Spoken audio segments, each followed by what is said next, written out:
Hey everyone, this is Derrick Broze with the Conscious Resistance Network, and welcome to episode 172 of the Conscious Resistance Live, brought to you by Civil over at civl.com/TCR.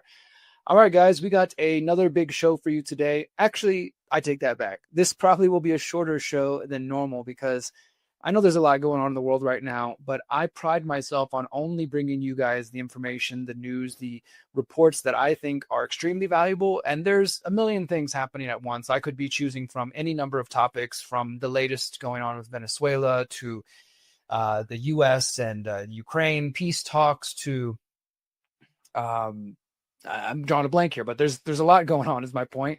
But I really always try to make the Conscious Resistance Live not just another daily broadcast or weekly broadcast that tells you things you could hear on the mainstream just from a slightly alternative perspective. I truly strive to bring you information that I think is valuable, and then most importantly, things that are being underreported, not only in the mainstream corporate deadstream media, but in the independent so-called alternative media. So that's what we're going to focus on today. Today's top stories that we'll be covering, we're going to talk about the FCC's efforts to fast track two bills, well, one bill and then another rule under the FCC, basically to ignore your concerns about environmental damage done by EMFs or the cell towers, or the health concerns related to the cell towers being right next to your children's schools or your churches. We're going to talk all about that and how the Trump administration is once again continuing the trend that they started during the first Trump administration that so many people are still blind to. We're also going to talk about a little bit of update towards the end about, ICE is rounding up Americans despite what people want to deny and despite what the Department of Homeland Security even claims is not happening. It definitely is happening. And our big focus for today, though, is not going to be news related at all. We're actually going to be zeroing in a little bit on the pyramid of power. We're going to talk about the top of the pyramid of power because I'm getting very close to releasing the final episode, the conclusion of the pyramid of power, Chapter 17, Volume 2. I want to say it'll be available next week, but I don't want to jinx it. My editor is over there working really hard. Thank you so much for your work, brother. But we are very, very close to releasing that. And so we're going to take a look at some of the suspects that I think are at the top of the pyramid, and will, of course, allow you guys to draw your own conclusions. But that's what we're going to talk about today on the Conscious Resistance Live. And of course, as always, guys, you can find my work at theconsciousresistance.com. Theconsciousresistance.com is the home for all of my content, books, documentaries, podcasts, interviews. This is also the best place to support us. If you want to buy the books, you want to buy some shirts, you can find every episode of the Conscious Resistance Live podcast here. You can find articles. You can find recent interviews I've done, like with Tristan over at Daylight Computer, where they're trying to de-invent the computer. My recent interview over on Redacted, and lots more there, including our I want to mention our recent documentary, Liberation 2030. If you haven't seen that yet, check it out.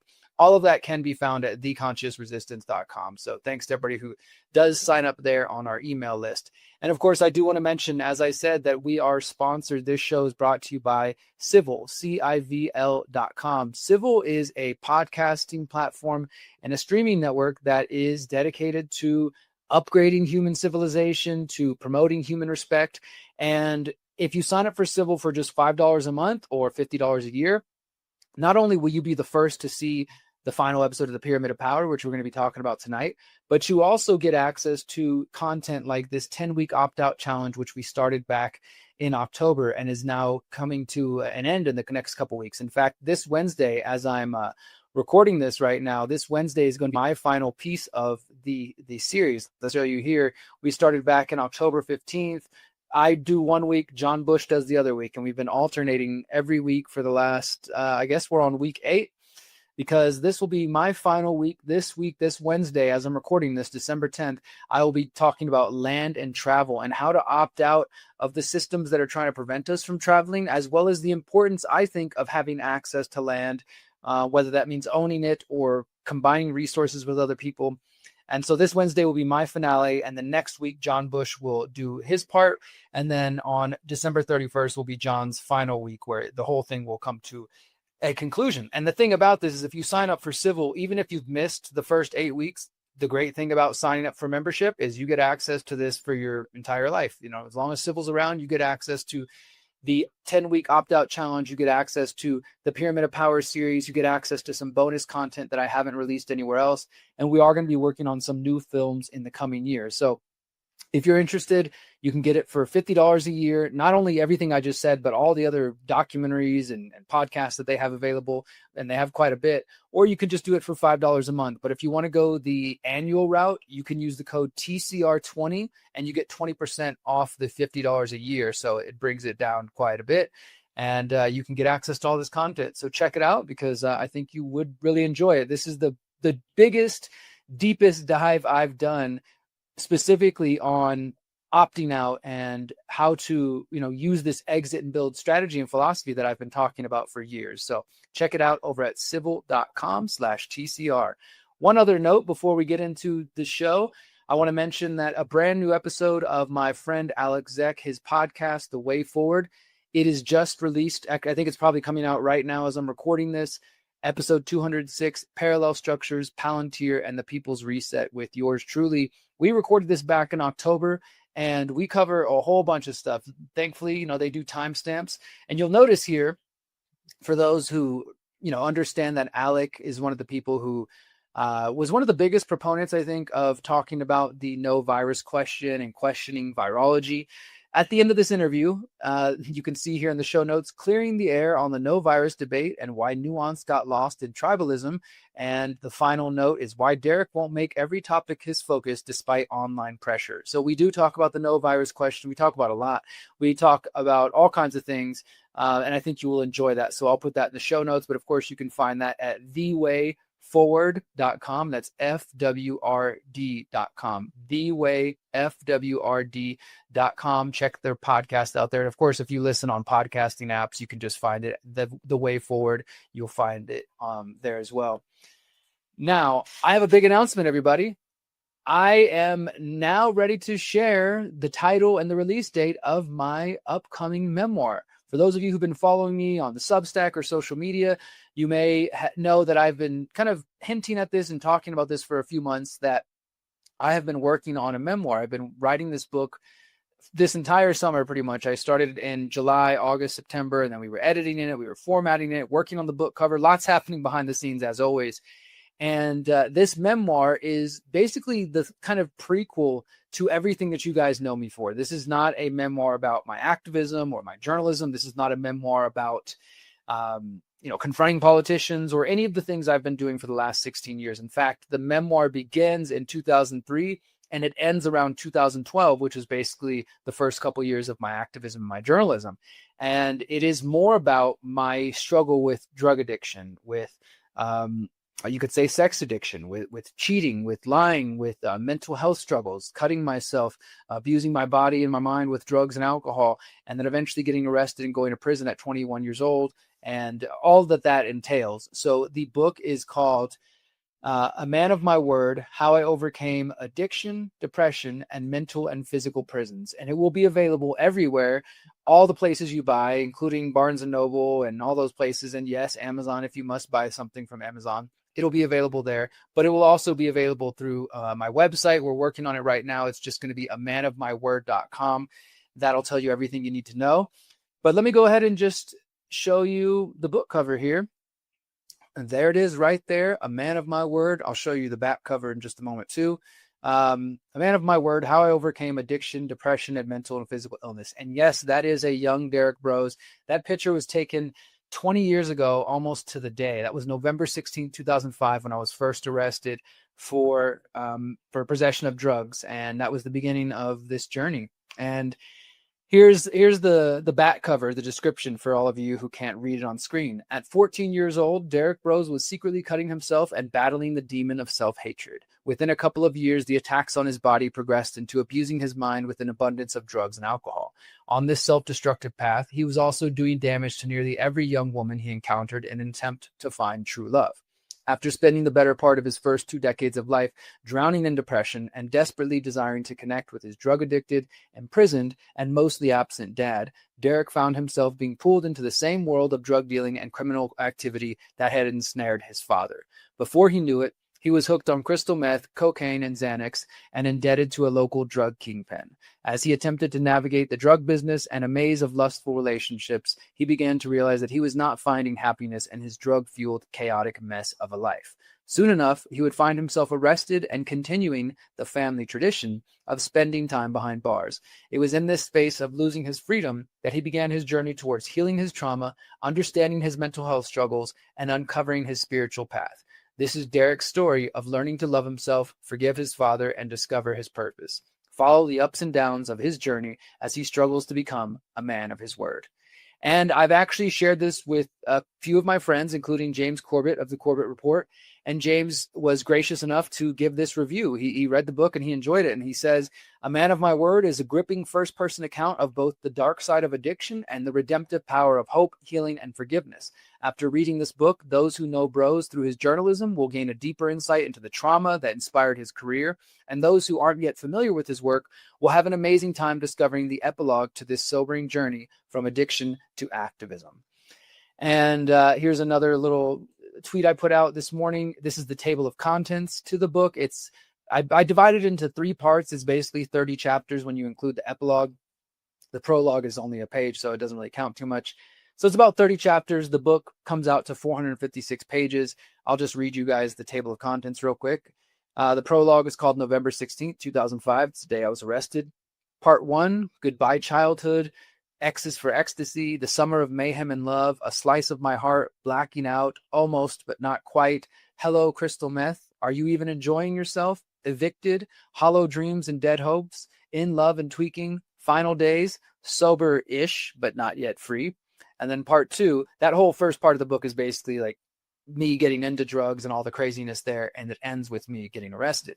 Part 2 is the whole focus is me going in and out of jail, in and out, back and forth. Sentence to change, let the healing begin, getting to the root, mindfuck, free at least, for now, mindfuck the sequel, the summer of love and psychedelics, one more chance to change, and it's over. And part 3 is the end of my in and out of prison and jail and sort of the beginning of me turning my life into what you guys know me for.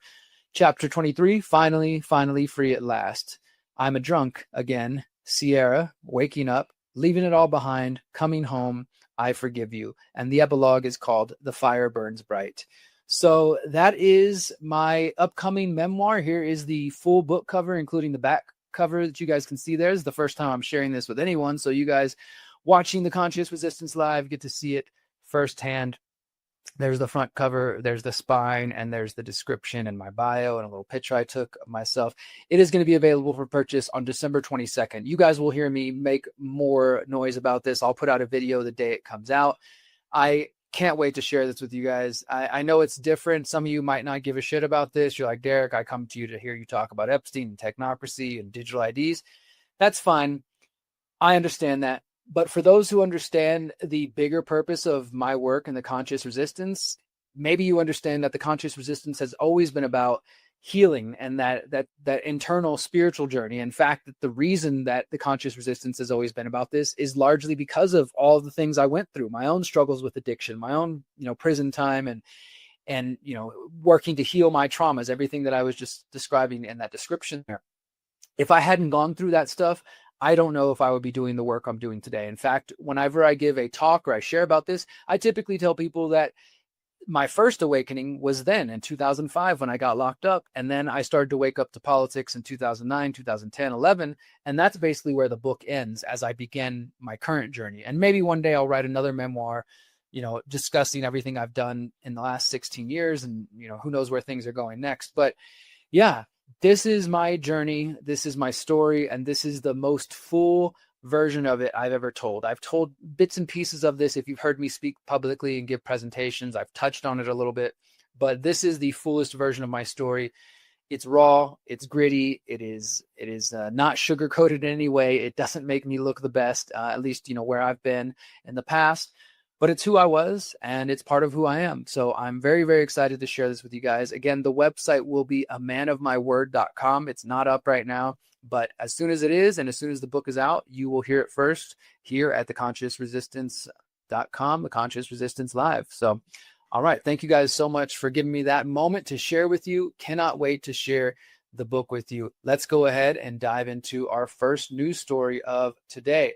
All right, so some of you might not be aware, but the Trump administration, starting with the first Trump administration and continuing with the second one, has really been a great friend, not to the American people, not to the free hearts and minds who are concerned about their children being exposed to an abundance of EMFs because of the rapid advancement of 5G and 6G, but a friend to the telecom industry, what I call big wireless. And right now, there is a current effort, there's actually two efforts that are ongoing under the Trump administration to roll out even more small cells. Small cells are basically, in some cases, they're like the size of a backpack. Sometimes they're a little bigger. These are small equipment that can be attached to light poles and to existing telephone equipment. And that allows the 5G network to expand, right? Because as I've said for years, for those who've been following my reporting since 2018, when I first started to expose this on a local level in Houston, Texas, and eventually in 2020 when I released my documentary, The 5G Trojan Horse.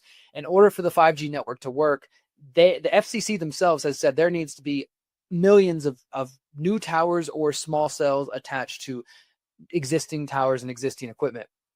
So in order for this 5G network that's going to allegedly bring us driverless cars and robot assistants and all this sort of things that we're told are the best things in sliced bread, they have to have towers literally every couple hundred feet. And I've tried to fight this on the local level. It's very difficult. Nobody wants to listen. The telecom industry, big wireless, pretty much already has the control that they're fighting for, which is kind of why this story is crazy to me. I'm showing you guys on screen right now a Children's Health Defense article from last week. I will be writing an update this week on thelastamericanvagabond.com. Stay tuned for that. But this one says, unprecedented power grab. FCC and Congress race to strip local control over cell towers. The FCC, the Federal Communications Commission, has proposed a rule that would strip away local control and force residents to accept more cell towers in their neighborhoods. Meanwhile, U.S. lawmakers are advancing a 100-page bill that would accomplish the same goal. And that's what I'm saying. It's like they kind of already have these powers. This was already established from the very beginning of back. I can't remember the facts off the top of my head. You'll have to go back and watch my documentary. But since like the 1990s, I think it was the 1996 Telecommunications Act that really already kind of had this, where the FCC had a wide berth of power in order to come in and say, we're going to install a cell tower in your neighborhood or next to your church or your school. And the people don't have a lot of ability to say no. I mean, already they, according to the FCC and the US government, if you wanted to resist a tower in your neighborhood, you could do that, but you don't have the right, according to them, to argue it under health grounds. You can't basically say, look, I'm concerned that this is going to cause health problems for my children and for me. They'll basically just ignore you and laugh you out of the room, because that to them, that's not a real argument. We all know EMFs are safe. Cell phones are safe. 5G is safe, right? There's no reason to even question that. Only crazy people do that. But you could argue that it's a eyesore, that you don't like its location because it's going to, cause property values to go down. There's other reasons you can try to argue against the cell towers, but for decades, it's been essentially, already ruled out that you can try to argue health concerns. And that's a big problem at the beginning. But I guess that's not enough. The FCC wants even more power. So they have this power grab that's ongoing here. I will put this article in the show notes, but I want to point to some information over here from Environmental Health Sciences, ehsciences.org. The bill that was just discussed, it's HR 2289. And just this last week, it was already essentially voted out of committee. And now, of course, it has to go through the Congress, the Senate, and the House before it will potentially become law. It is not currently a law, so just to be clear, but it is a congressional bill that has been introduced, HR 2289, a congressional bill that strips local power by removing environmental and historical review and greenlights massive cell tower expansion. A new bill introduced in the Congress would dramatically reduce the ability of cities and counties to properly oversee wireless telecommunications, while granting sweeping advantages to the industry. The bill rewrites federal law to override and basically steamroll local authority by limiting fees, tightening shot clocks, and removing reviews under the National Environmental Policy Act and the National Historic Preservation Act for modifying cell towers and wireless sites. And I will put this in the show notes because this is important information. And EH Sciences themselves was kind enough to put together this fact sheet. So this gives you pretty much everything you need to know. It's 2 pages long here. One is about the HR 2289 and then how you can kind of resist it, or how some people are already resisting it or trying to at least. This gives you the details here. So we'll just go over this. Here's what the bill would do if it was passed. It would and it would involve sweeping preemption of local control. The bill would force local governments to approve most wireless and telecom applications and allow the FCC to invalidate local rules. It authorizes antennas on nearly any structure, including homes, schools, and utility poles. 2, it would roll back environmental, historic, and tribal reviews. It would exempt many facilities from review under the National Environmental Policy Act and the National Historic Preservation Act. It would give extremely short deadlines and basically make local review, because in the current situation, as I said, local governments don't really have a lot of power, but they do have to still give it a review. I would argue that it's already kind of a rubber stamp, but this bill would make it even more so. The bill would impose extremely short deadlines, what are called shot clocks, for processing cell tower and wireless facility applications, and automatically approves, quote, deems granted applications if a city or county misses them. So they basically say, look, we're going to give you a really short deadline. You don't have a lot of leeway about how you could argue against this anyways, but if you don't comply within that deadline, we're going to do it anyways. That means building, electrical encroachment, environmental, and zoning reviews all must be completed within this same short window. Local governments cannot pause or slow applications even during high volume periods. So let's say that some telecom company, let's say AT&T, just as an example, and there's of course many others, but just to give an example, that AT&T, they wanted to do a new application for a dozen towers in Houston, Texas, where I'm from, and they just put in 12 dozen applications at once. And of course, the local government's already dealing with all kinds of other stuff. They would have, under this new bill, these really already small windows, to essentially just to say yes, because like I said, they don't really have a lot of room to argue no in the first place. But even under current circumstances, they still have some grounds to try to fight and resist. But if this passed, they can put in a dozen applications or more. And even if it's a high volume period, if you don't comply within the certain shot clock period, the review period, it's going to get approved anyways. I mean, I don't understand how anybody could think that's fair or democracy or constitutional republic or anything like that. Number 4, limits on local fees. Cities and counties may charge only direct processing costs, not fair market rates or fees for long-term oversight or public impact. So essentially, when a telecom wants to put a tower in your area, they have to pay the local government to basically to lease the space. Let's say, they're like, okay, we'll give you this tower in this part of town. It's going to cost X amount. And in the past, governments would be able to kind of negotiate and argue for what they would they would claim are fair rates. But this bill would limit that even further. Number 5, expanded preemption on RF radiation health. The bill bars localities from considering the environmental or health impacts of cell tower radio frequency radiation as long as the facility meets the FCC's exposure limits. Now, a couple of things on that. As I've said a few times here now, I think that's already done. I could be wrong, and I would love to hear from the folks over at Environmental Health Sciences or anybody else out there to correct me if I'm wrong. I don't think I'm wrong, but I'm pretty sure it's already a very tiny window of ability to argue anything related to health, because I've fought towers in Houston. I've worked with locals in Houston who are trying to resist towers, and the local tower commission that's part of the Houston government, they won't even hear any arguments related to health. Now, here you go. It says Section 704 of the 1996 Telecom Act, this is what I was talking about earlier, already prevents local governments from considering RF impacts when reviewing the placement, construction, or modification of facilities. But this bill goes even further by extending this preemption to the operation of the wireless facilities as well. So, like I said, they're already saying you can't argue the impacts of radio frequency radiation when it comes to the placement, the construction, or the modification. But this bill would take it a step further, and I guess you couldn't even bring it up in terms of the operation of the facilities.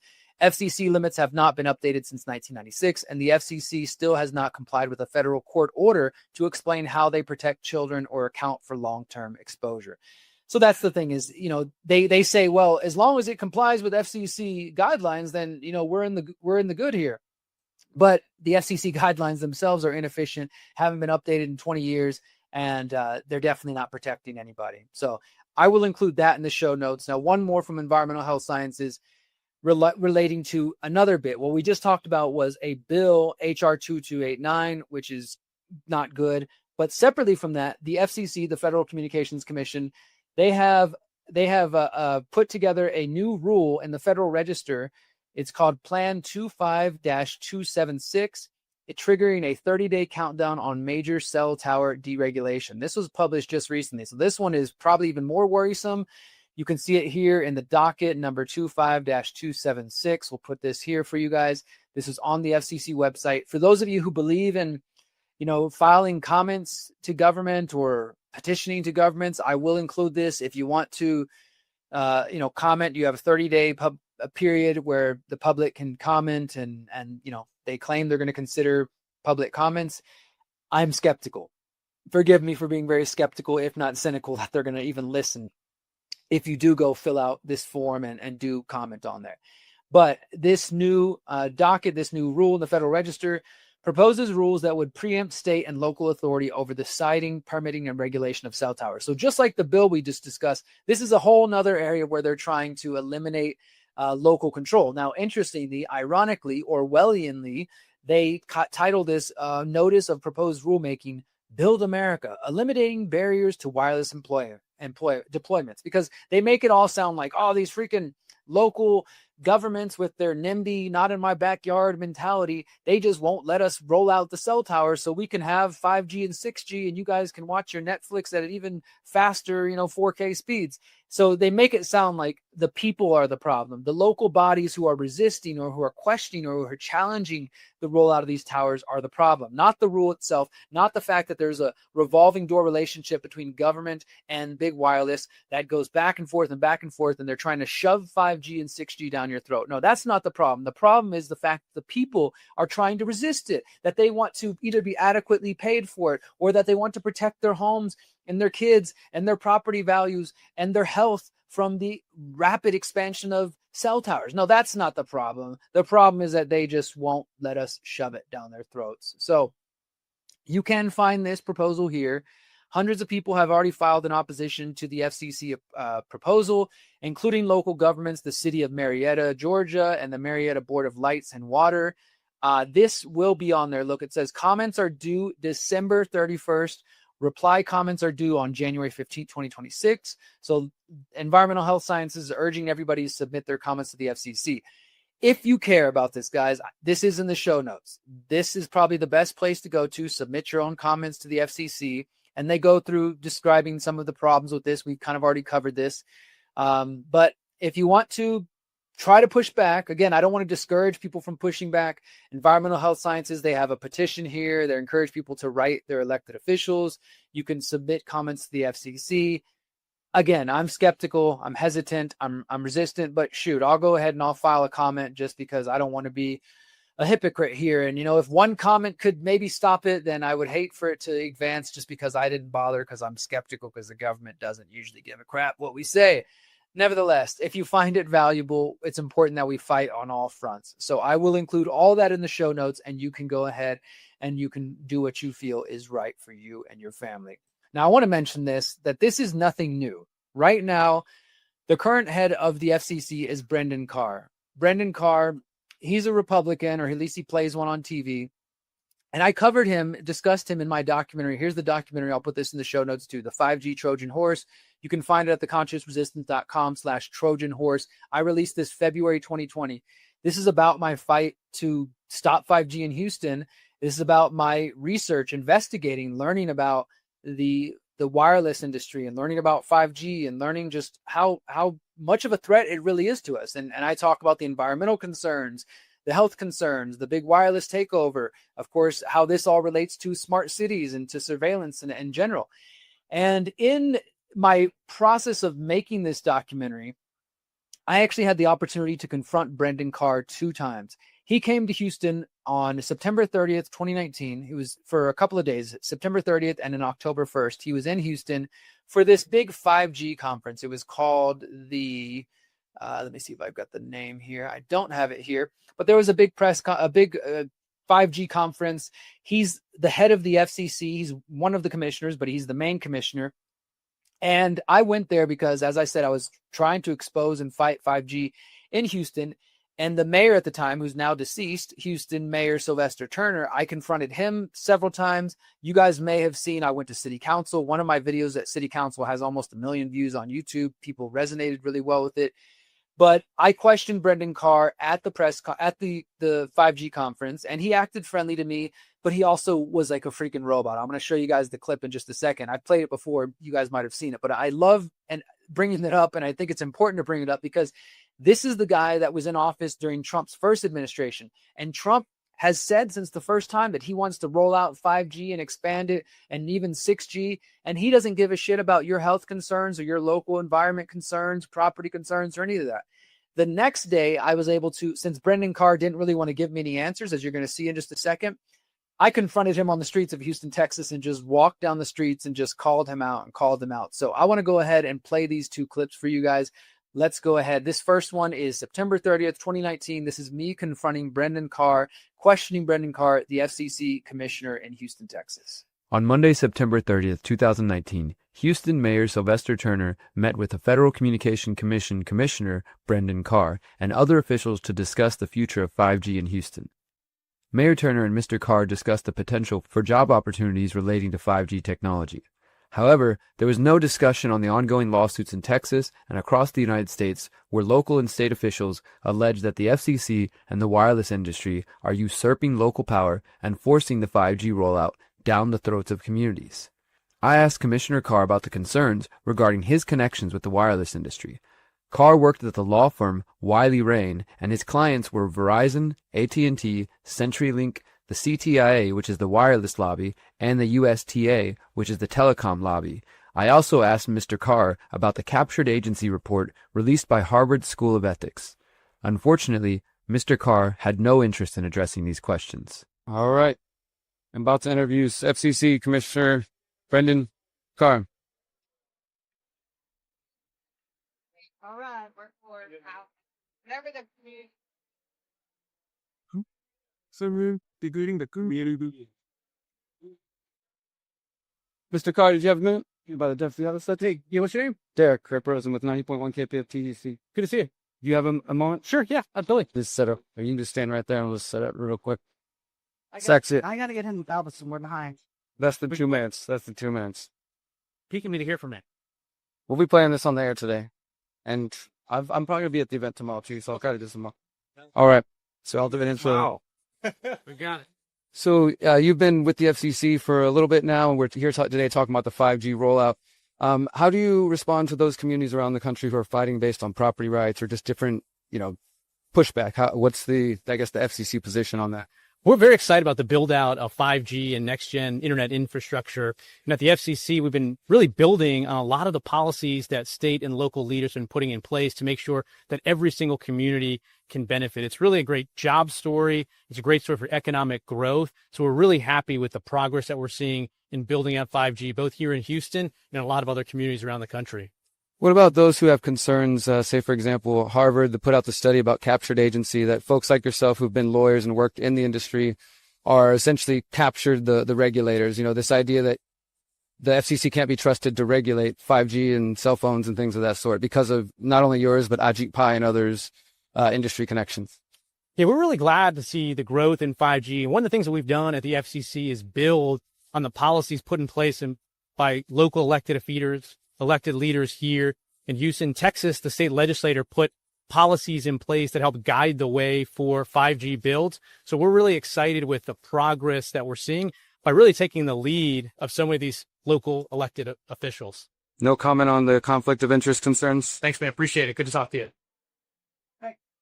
Dude is such a freaking robot. I mean, I hope you guys could catch that all. For one, I totally forgot that at the beginning when I went up and said, hey, can I interview you real quick? His handler was like, oh, we got to get him going. And he's like, no, hold on. The people got to hear from me. Like, he's all excited to be interviewed by me. And at the time I was working for a local radio station in Houston. So I'm like, hey, it's going to be on the radio today if you're, if we do this. And then as soon as I start bringing up, like I let him do his little spiel, but as soon as I start bringing up the fact that, hey, you're in Texas and there's lawsuits going on, he just goes into his like pre-programmed speech and just like, there's like a glitch. He's like, we're really happy to be working with local elected leaders and officials.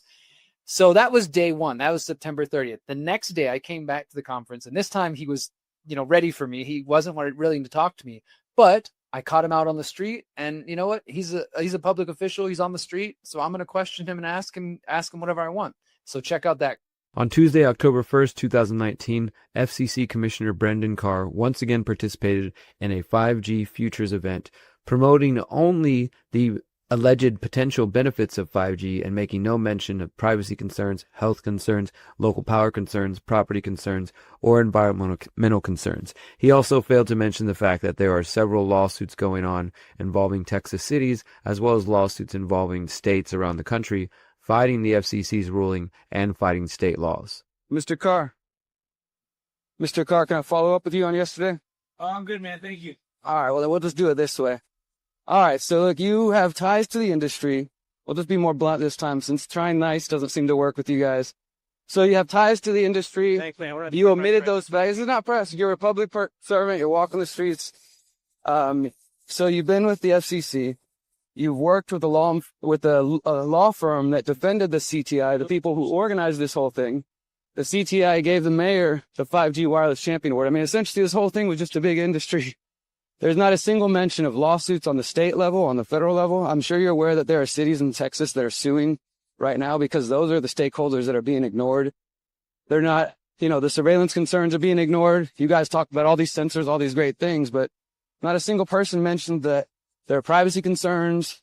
There are health concerns that I know you're aware. The FCC recently announced that they're even going to reevaluate cell phones because the Chicago Tribune study showed that iPhones are putting off 200 times the radiation that you guys allow and say is safe. I mean, realistically, you can't even comment on that.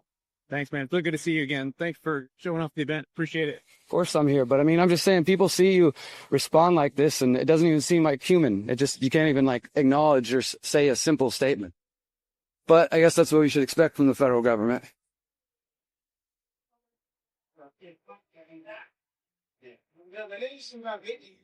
All right, there we go. Number 2, Brendan Carr. Can't answer a question, has me chasing him down the streets of downtown Houston. Instead of talking to me like a person, he just walks away and says he can't talk to me. This is why I'm here, guys. This is why you support me, is because I'm out here hitting the ground, talking to the people, asking the questions that nobody else will, talking about 5G, talking about other issues, and raising awareness because these people are corrupt. They're full of it. And they just held this 5G event that all it did was mention only the positive aspects of 5G, didn't even touch on a single point mentioning that Houstonians, people across Texas and around the country, have privacy concerns, have health concerns, property rights concerns, local power concerns. And instead, all these 5G events that they keep hosting here in Houston are just completely pro 5G. So this is Derrick Broze for the Conscious Resistance Network, signing off. Peace.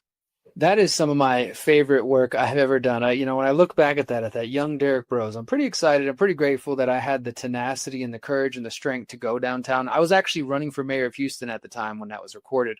And so it was pretty cool to be a mayoral candidate, going on local news, and also still being a journalist and confronting these federal officials, which, as I said, under the Trump administration, let me go ahead and pull up one of my old reports. They have been rapidly expanding 5G. This is from April 2019. Trump partners with big telecom to speed up the 5G rollout. If you guys are curious to learn more about this, you can always go to theconsciousresistance.com. Check out our categories here. You'll see 5G technology. It's the first one there. And this is everything I've ever done on 5G, including the documentary, The 5G Trojan Horse. Just so many reports I've done in interviews, like with Arthur Furstenberg. You can find out more about the forces, the companies, the people behind the race to 5G. You can learn more about the health concerns, the privacy concerns, etc. You can see some of my local news interviews in Houston. I confronted Ted Cruz about this as well. I've been on this for almost a decade now, and it's still a big problem, and it doesn't get enough attention. So Hopefully you guys learned a little bit more about this with our segment here about the FCC and what they're trying to do. But I don't know. I don't know what all we can really do to stop it, guys. Like I said a few moments ago, if you find value in going and filing comments on the FCC Federal Register or calling your representatives about HR 2289, go ahead and do it. Unfortunately, this is one area where there's not a voluntarist, anarchist kind of freedom solution. Like, I don't know how to opt out of those systems other than not participating. But the thing is, even if you're not participating, they're building them around us everywhere. So, even people like myself who are getting land and trying to get out of the big cities, the 5G networks, they want them to be everywhere, not just in the United States, but all across the world. They want this to be an entire world surrounded by small cells and in satellites with things like Starlink and elsewhere. So this is a very big topic. It is one that Arthur Furstenberg, before he passed away, he really believed like this was the issue that people should be focused on, hyper focused on, because that it was, in his view, was going to be, very detrimental to the future of humanity's health. All right, guys, before we get to our next story, I want to remind you all, the People's Reset is coming up in January 28th to February 1st. This is the biggest event I do every year, every January. We meet around the same time as the Davos World Economic Forum crowd meet in Switzerland. But instead of obsessing with Klaus Schwab and Borge Brende and all the people over at the World Economic Forum and whatever they're talking about and their dystopian technocratic future, why not come to Morelia, Mexico, central Mexico, up in the mountains, beautiful weather, get out of your freezing winter, escape the winter, wherever you're going to be at. Come down here to Morelia, Mexico, spend 5 days with hundreds of people from across the US, Canada, Mexico, Western Europe. We get people from all around the world, people coming from New Zealand even, and come together for 5 days to focus on solutions, manifesting our vision for 2030 and beyond. It's a 5-day event focused on 5 different themes: health. We call it Liberate Your Mind, Body, and Soul. So that's mental, physical, spiritual health. We talk about permaculture, food independence, growing your own food, building parallel networks and agorism. We talk about empowering technology. So this is privacy, decentralized technology. We talk about building free and conscious communities. There's so much here that you can learn. There's going to be 35 talks, including my buddy Alex Zek, who, as I mentioned, he interviewed me for his podcast, The Way Forward. He's going to be in person. There's going to be more than 50 hands-on workshops. There's going to be ceremonies. There's going to be 2 concerts featuring Dub FX, featuring Natalie Rise, featuring myself. And it's an amazing time. I love being involved with this event. We also have some great speakers. Some of them you might be very familiar with. Others you might not be familiar with. Like, I'm sure most of you know Catherine Austin Fitz. She will be giving an exclusive virtual presentation, unfortunately not in person. And also, we just added Christian Westbrook, formerly known as Ice Age Farmer. He's going to be giving another virtual presentation. And it's just 5 days of fun. There's community, there's family events and kids activities. It's all available for you guys. It's only $222 tickets for all 5 days, which is a huge steal.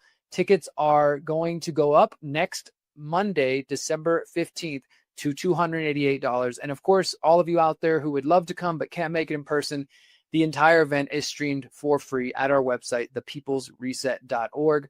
But I would really love, I said this last week, I'm going to keep saying it, I would really love to have a nice conscious resistance community gathering. Let's have a conscious resistance meetup. If you're on my email list, if you're following my work, if you're going to come to the People's Reset, let me know. And I'm giving an exclusive 15% discount for my audience. I'm not posting this anywhere else.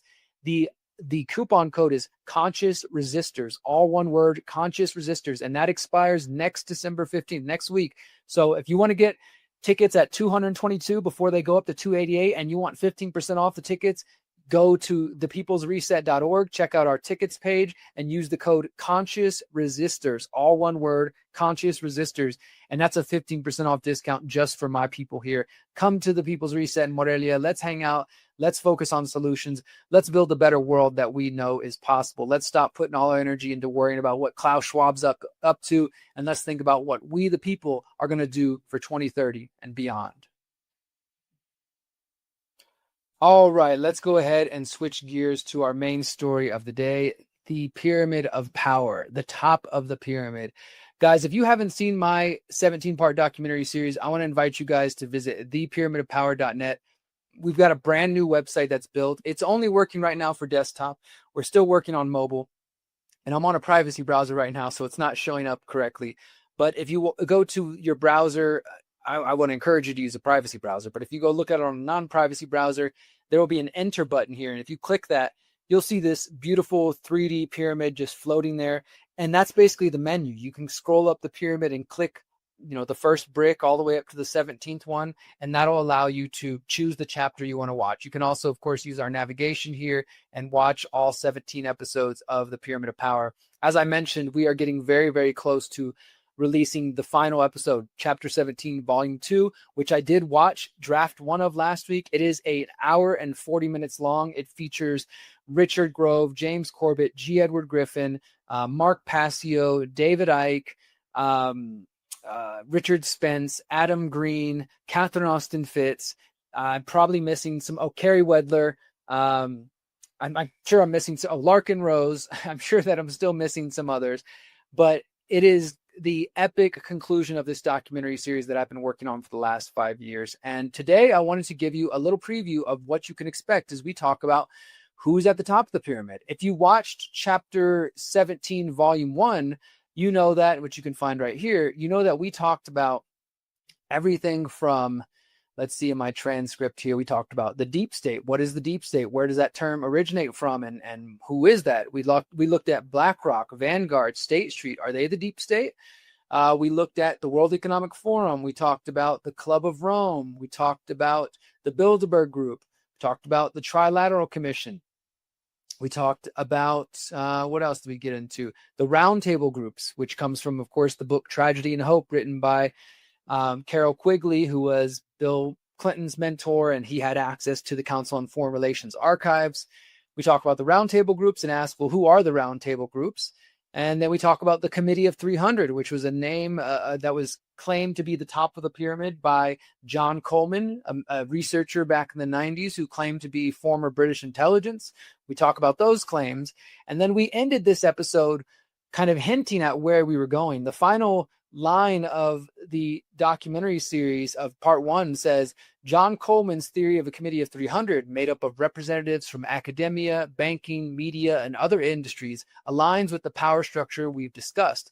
Coleman claims that the final inner circle of the round tables is the Olympians, where all decisions are made and where power truly lies. And while John Coleman disagreed with the belief that the Jews were the top of the pyramid or running the alleged Committee of 300, there are many people who do subscribe to this theory. And that's where we're going to pick things up. We are going to explore the controversial claim that it is the so-called, Jewish Zionists at the top of the pyramid.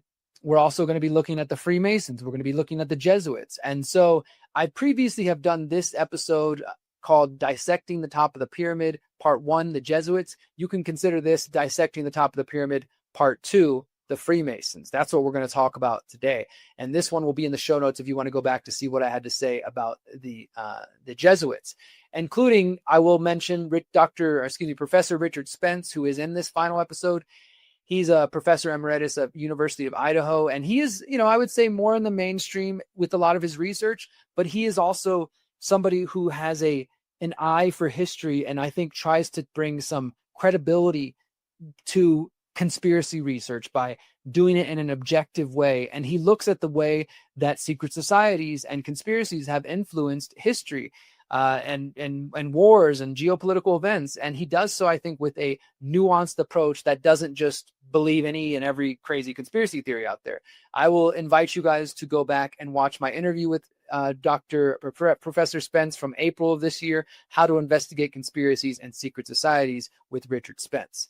Now, what I'm showing you on screen here, which I've only ever shown in this video here, Dissecting the Top of the Pyramid, this is my script for Chapter 17, Part 2, featuring James Corbett, Catherine Austin Fitz, Adam Green, G. Edward Griffin, Richard Grove, David Icke, Larkin Rose, Richard Spence, and Mark Passio. Comes out to an hour and 45 minutes.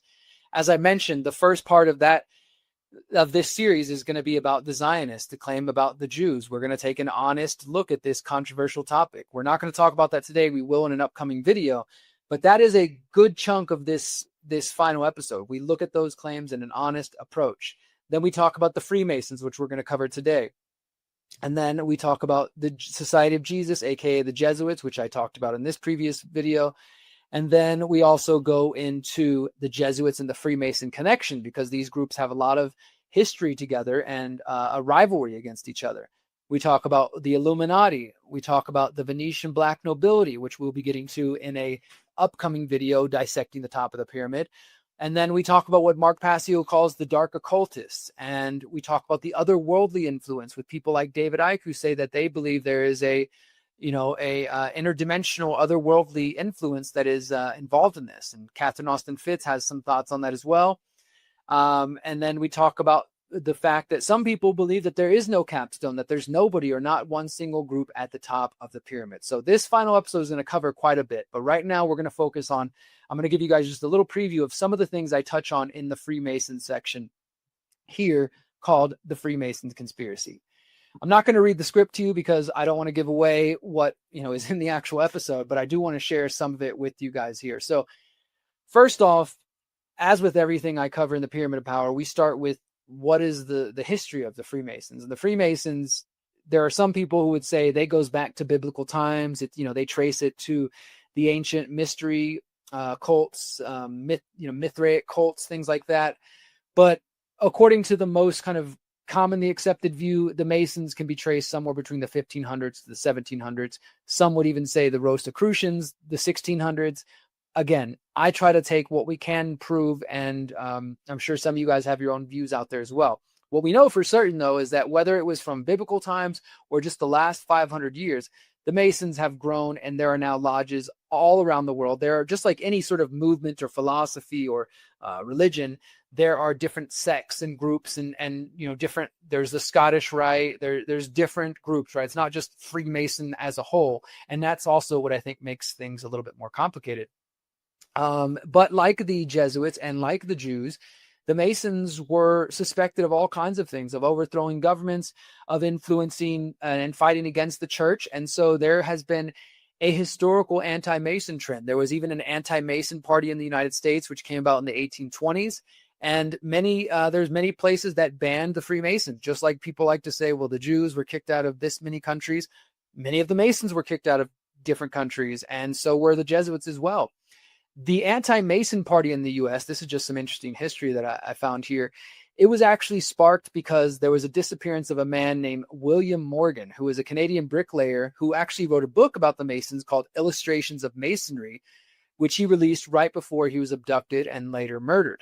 Now, depending on the research that you find, I found different newspaper articles from back at that time. Some of them claim that he was murdered. Some of them claim that he was a suicide. And of course, many people believe that the Masons were involved in it. And there's actually a monument that you can find. I think it's in northern upstate New York to William Morgan. It's in a really small town, and I want to go visit it at some point just because I think it's interesting history. And this murder, though, of this man, William Morgan, it inspired John Quincy Adams, who would become America's 6th president, to publish his own book in 1842 called Letters on the Masonic Institution. Let me go ahead and just open this link up here if I can. And in which John Quincy Adams, he also criticized the Masons, and he said that their secret oaths, and he questioned their loyalty, whether they were, loyal to each other or to the United States themselves. So I'll show you this. Again, John Quincy Adams, his book right here called, which you can find on archive.org, Letters on the Masonic Institution, John Quincy Adams, published in the 1800s in, what year was that? 1842. And then William Morgan, his book, Illustrations of Masonry, you can also still find it. Here it is, Illustrations of Masonry, on the fraternity who has devoted 30 years, by one of the fraternity who has devoted 30 years to the subject. So he used to be a member of it, he claimed, and he was trying to expose all their secrets. That book was published in 1826. So a lot of the Pyramid of Power is going back and looking at material that's 200 years old at this point. Like that book, in a couple of weeks, it'll be 200 years old. So that was sort of the beginning of the anti-Mason sentiment in the United States, and it continued to grow. Obviously, if you get an American president writing about it, that gives it pretty big weight. Now, it wasn't just in the United States, though, that there was anti-Mason sentiment. There was also anti-Mason sentiment in Mexico, in many countries, and this is largely because people suspect that the Masons were involved with influencing revolutions, civil wars, and this is because there were so many heads of state, including King Leopold I in Belgium, Pedro I of Brazil, William I in Germany, Maximilian I of Mexico, Wilhelm II in the Netherlands, and George VI of the UK, all of whom belonged to various Freemason lodges. And it is even said that at least 68 of the 200 plus founding fathers of the United States were Freemasons, including people who signed the Declaration of Independence. This includes George Washington, Benjamin Franklin, John Hancock, Paul Revere, among others. And then numerous U.S. presidents, including Washington, James Monroe, Andrew Jackson, James Polk, James Buchanan, Andrew Johnson, and many, many others. Even former President Bill Clinton, he was a member of the Masonic youth group. You didn't know this maybe, but the Masons have their own youth group called the Order of Des Moines. And although Bill Clinton has never been shown, as far as we know, to have been a member of the Freemasons as an adult, the fact that he was kind of in the children's group makes some people believe that he probably was and is secretly a Mason.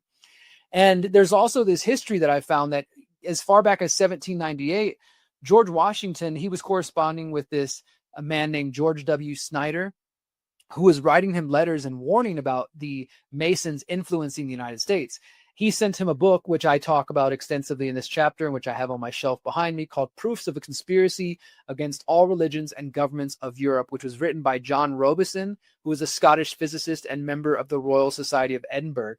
And John Robison, he believed that the French Revolution had been infiltrated by the Bavarian Illuminati, who had infiltrated various Freemason lodges. And so he was warning in that book about the Freemason lodges spreading around the world and trying to, overthrow governments and things like this.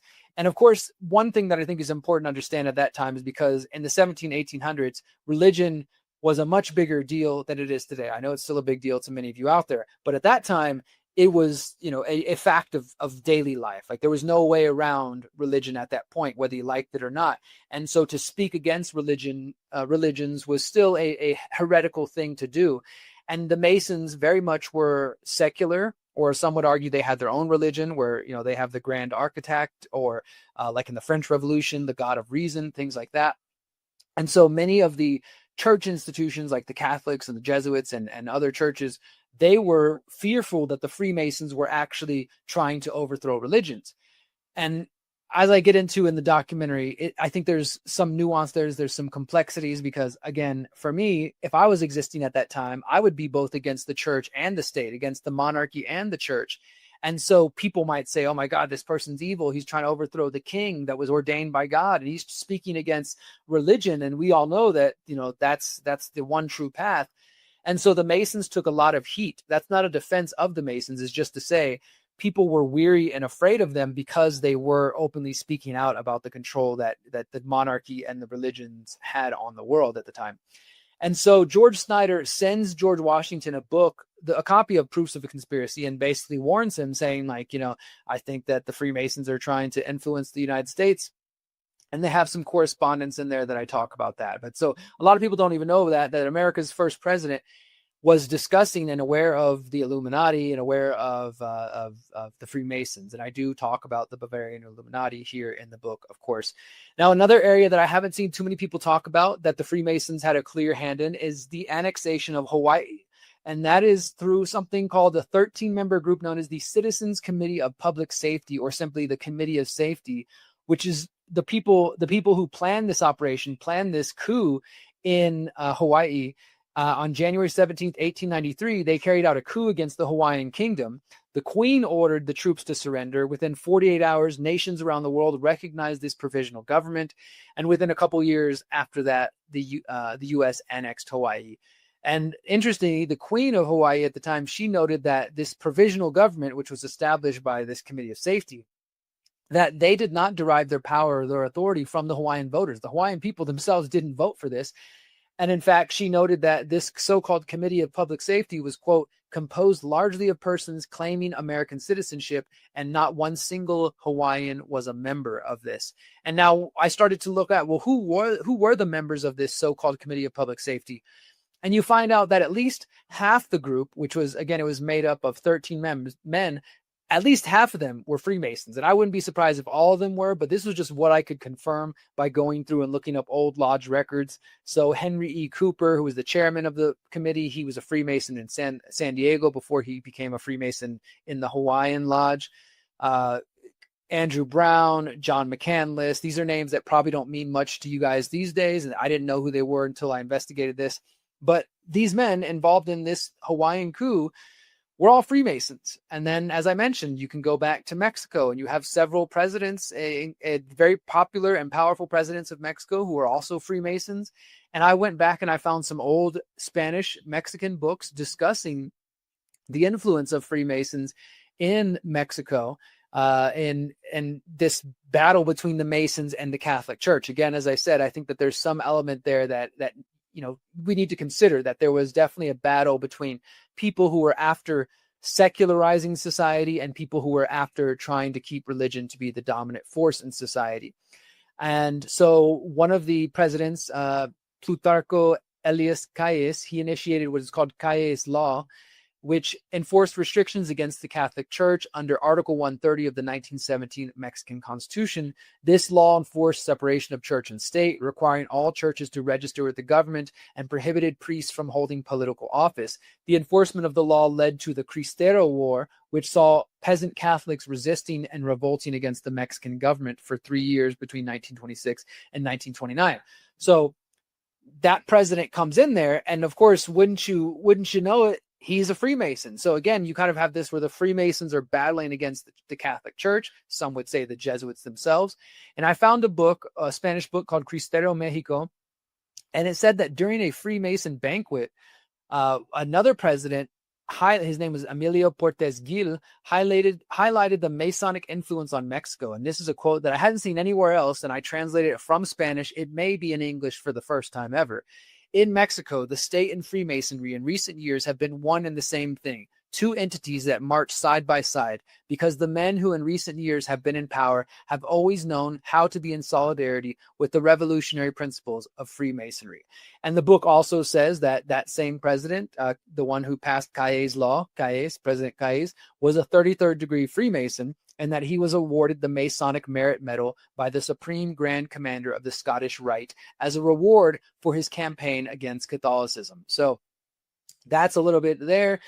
Of course, there were others who were talking about the Freemasons' involvement in the French Revolution, not just John Robeson's proof of a conspiracy, but there was also a French journalist and priest, Augustin Borel, who wrote a book in 1797 called Memoirs Illustrating the History of Jacobinism, where he talked about the Jacobins and the Freemason lodges, and he believed that the Masons were subverting the Catholic Church through occult practices and Enlightenment ideals.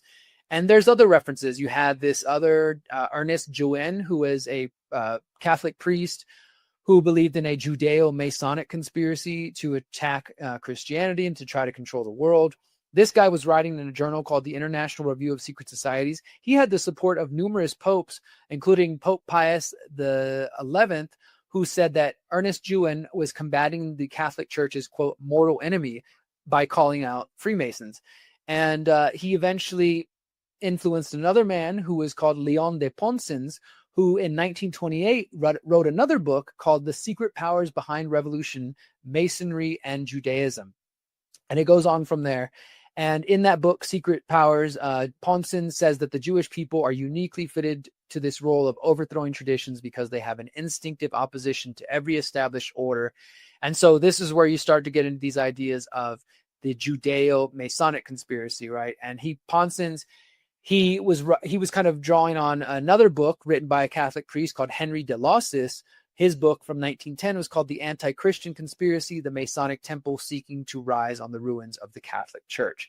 And there's more here. I could keep going, but I don't want to give away everything from my documentary here. But I think that we've outlined quite a bit here. This is some of the reasons, and I gave you a lot of references there. That's one of the things I really love about the Pyramid of Power. The way that I've approached it is we give people lots of references. So if you're a nerd for this stuff and you want to go deeper, you're going to have a lot of material to dig into. You know, you've got John Robeson's, you got Ernest Jouen, you got Ponsens, you got I can't even remember the other people I already mentioned, but numerous books going back to 1820 talking about this this alleged Freemason conspiracy. And of course, there's links to the Illuminati and things like that we're going to cover in this final chapter of the Pyramid of Power. So all of this will be in the show notes, except for my script. You'll have to wait for the final release to see to hear and see the full thing. And as I said, I'm hoping it's going to be coming out within the next week if everything goes well. I will put the other things in the show notes, including part 1, dissecting the top of the Pyramid of Power, the Jesuits, and then how to investigate conspiracies and secret societies with Richard Spence, because I think those are both invaluable resources. And we will be doing more parts of this as we go forward. We'll be looking at, of course, the Zionist Judeo conspiracy. We'll be looking at the Venetian black nobility and others like that. I highly encourage you guys to check it all out. So yeah, stay tuned for the final episode of the Pyramid of Power at thepyramidofpower.net. Before we sign off for today, guys, I want to remind you again, this show is brought to you by Civil, CIVL.com/TCR. We've been partnered together for the last few months. And just so you know, Civil is financially supporting this show. This is allowing me to do more investigative journalism, to do more deep dives. If you want to support me, support Civil. Go to CIVL.com/TCR, sign up. Shout out to everybody who's watching this on Civil, who's been signed up for months now. I really appreciate you guys. Stay tuned. The Pyramid of Power is coming up. As I shared earlier, if you sign up on Civil, you get access to all of their documentaries, all their podcasts and everything, including mine. You get access to the 10-week opt-out challenge. You'll be the first people to see the Pyramid of Power before anybody else. It's going to be available on Civil for 5 weeks first. So let's say it comes out next Monday, December 15th, fingers crossed. It's only going to be available there for 5 weeks exclusively on Civil. So if you want to be the first to see it, Civil's the best place to sign up. After that, it will go public in 2026.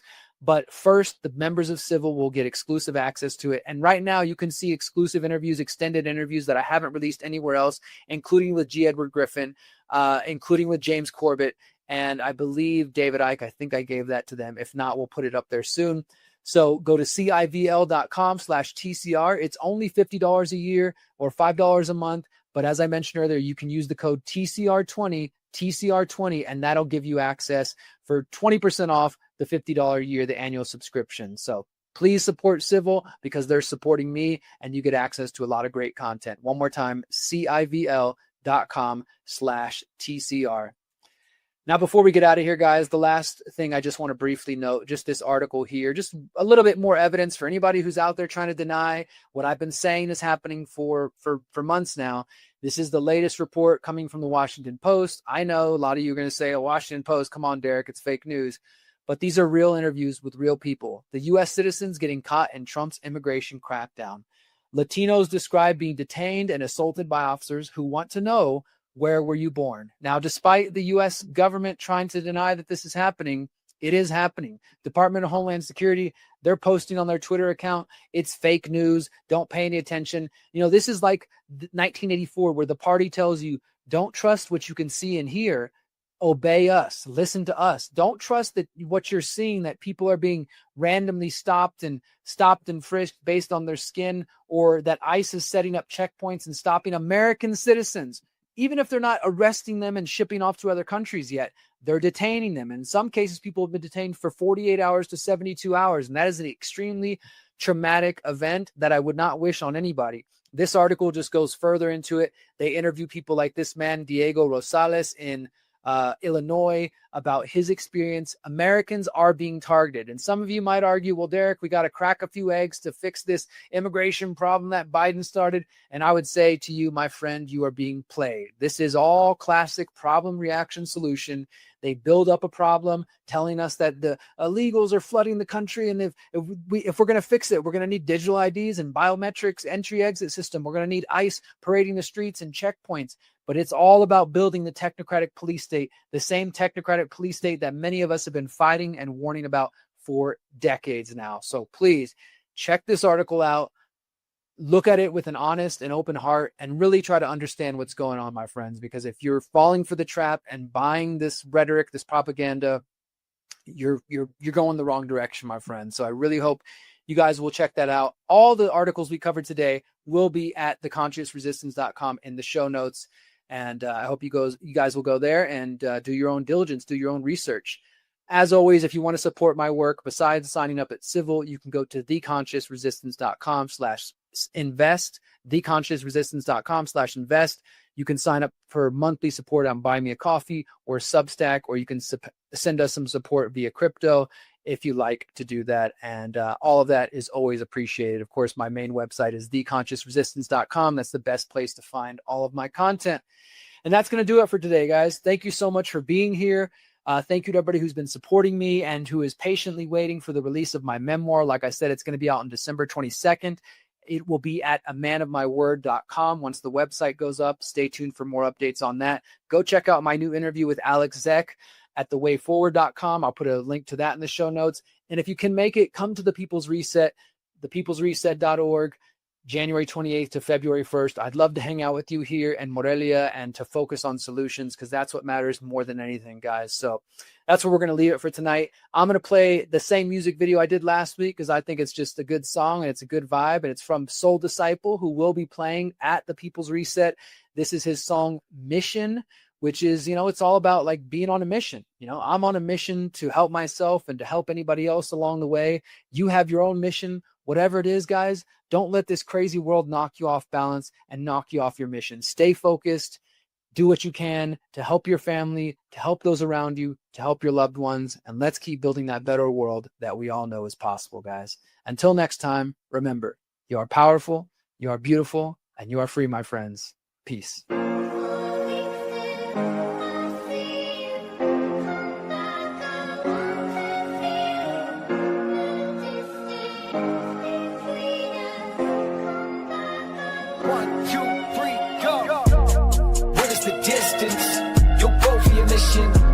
Buy a one-way ticket, sleep under some bridges, almost lost my vision, getting tossed by the waves of life, better watch for the ways it might take your attention, hone your defenses, go, what is the distance, you'll go for your mission, buy a one-way ticket, sleep under some bridges, almost lost my vision, getting tossed by the waves of life, better watch for the ways it might take your attention, hone your defenses, go, cause why would I waste my time on a screen? I could be living the life of my dreams. Don't mean to kill the vibe, but I didn't believe. I wanted stability, now that I have it, it's unsettling. I need fulfillment, I need to find something beyond what's only for me. Clocking it daily, but slowly I bleed. My conscience berates me. Your soul ain't machine. It's a force you reckon with when that record hits right like rhetoric. I ain't heaven sent, but I got medicine for those who relate. Yo, I got a question. What is the distance? You'll go for your mission. Buy a one-way ticket, sleep under some bridges, almost lost my vision, getting tossed by the waves of life, better watch for the ways it might take your attention, home your defenses, go. Now I'm at a crossroads, feeling like Paul the Apostle, lost in the dark of the unknown. This game is hotter than Dark Souls, knocking on doors like y'all home. They are just scrolling on phones. You serving your medicine or you selling your soul, cause everything costs dough. I don't got a safety net. What if I just let it all go? Blowed up like a Zeppelin, float up to the heavens, but Lord knows I went through trauma, living in garages, had about $1. Didn't go to college, a pension wasn't my dream, I believed in my callings. Wasn't until reality hit me like boxes. Financial literacy, they never taught it to me. Only compliance, walking the line, do what you're told. I try to put the ROI, never saved my soul. Now I'm like, fuck 'em, I'ma pay my road, I'ma chase my goals, let's go. What is the distance? You'll go for your mission. Buy a one-way ticket, sleep under some bridges, almost lost my vision, getting tossed by the waves of life, better watch for the ways it might take your attention, home your defenses, go. What is the distance? You'll go for your mission. Buy a one-way ticket, sleep under some bridges, almost lost my vision, getting tossed by the waves of life, better watch for the ways it might take your attention, home your defenses, go.